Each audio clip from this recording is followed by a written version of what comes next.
Hello everyone, I am Fiona. In this video, we mainly introduce the EPS block molding machine from a control method perspective.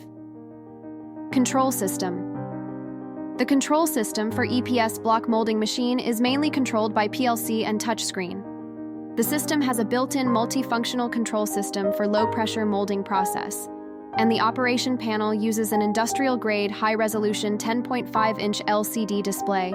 The main parameter can be fine-tuned according to EPS block density. The EPS block molding machine can output real-time production reports for each product, including product type, quantity, single shift output, single day output, for real-time monitoring and equipment operation. All process parameters can be set on the touchscreen, real-time monitoring of equipment operation status, equipped with a variety of fault alarm and operation protection functions, has a complete fault self-diagnosis and motor overload protection system, intermediate relay protection function, to ensure the safe operation of the PLC and touch-human-machine interface, improve equipment stability.